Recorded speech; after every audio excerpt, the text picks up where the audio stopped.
Hai hai hai hai, halo sahabatku seperjuangan.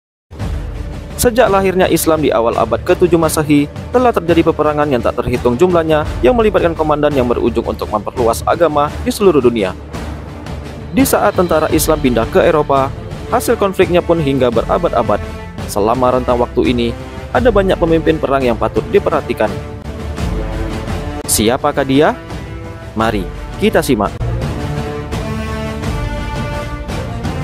Baiklah, sebelum kita gali lebih dalam lagi, dimainkan dulu ya jempolnya, dan tekan tombol merah, terus aktifkan loncengnya, agar kalian tidak ketinggalan tentang pembahasan sejarah-sejarah yang ada di channel ini.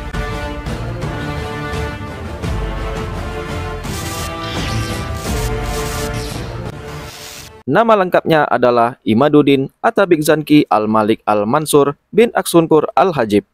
Ayahnya adalah seorang gubernur Aleppo, Suriah, Syam di bawah penguasaan Malik Shah pertama, yaitu Sultan Kekaisaran Seljuk yang memimpin pada tahun 1072 sampai tahun 1092 Masehi.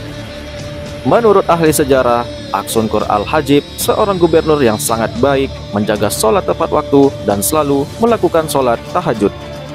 Sementara itu, Aksunkur sebelum menjadi sultan ikut berjuang membantu ayahnya menghadapi Kaisar Bizantium Romanis keempat Diogenes. Imaduddin Zanki kemudian diasuh oleh Karbuga, yaitu seorang gubernur Mosul.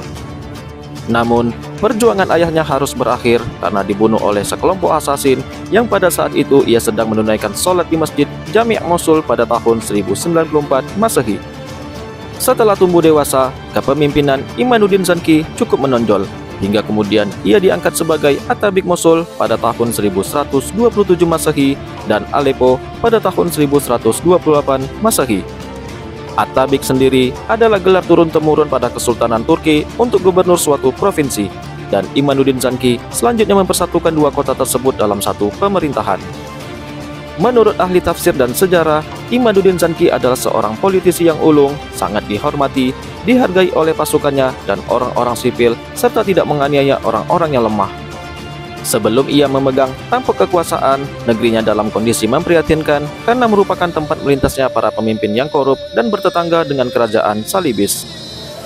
Ketika ia memegang kekuasaan, semua itu berubah dan menjadikan wilayahnya kembali pada jalur yang semestinya serta mengembalikan kemakmuran rakyat.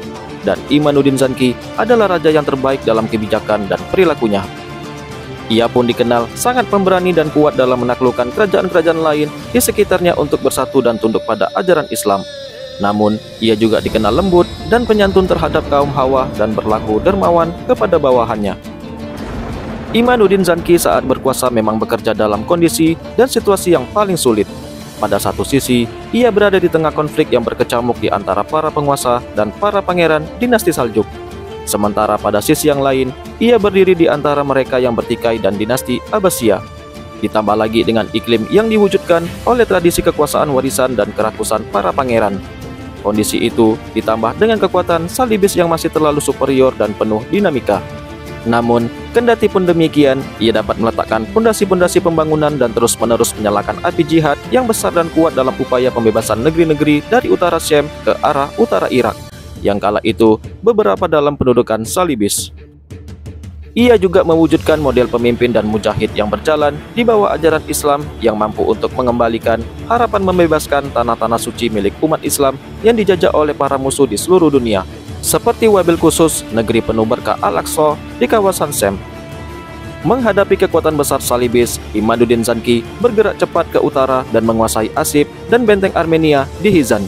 Selanjutnya, pada tahun 1144 Masehi, Imaduddin Zanki mengepung kepangeranan Salib, yaitu County of Edessa.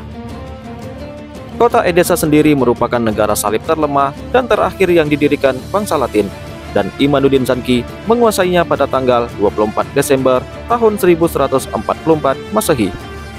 Dan peristiwa ini pun memicu terjadinya Perang Salib kedua, dan para sejarawan Muslim mencatatnya sebagai awal jihad melawan negara-negara Salib. Di dalam upayanya melanjutkan usaha pembebasan kawasan Syam melalui penaklukan kota Damaskus, Suriah pada tahun 1145 Masehi, Imaduddin Zanki dibunuh oleh seseorang penyusup pada tahun 1146 Masehi. Kematian mendadak Imaduddin Zanki membuat pasukannya panik dan pasukannya terpecah, hartanya dizarah, dan para pangeran salib menjadi berani karena kematian Imaduddin Zanki. Lalu mereka bersekongkol menyerang Aleppo dan Edessa. Kepemimpinan perjuangan sepeninggalnya diteruskan oleh kedua putranya, yaitu Saifuddin Ghazi Zanki di Mosul serta Mahmud Nuruddin Zanki di Aleppo dan di Damaskus.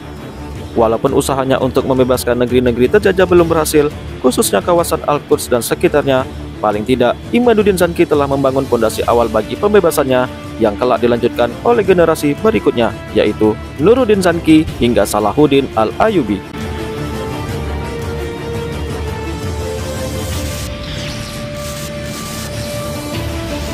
Baiklah, video kali ini cukup sampai di sini dulu ya.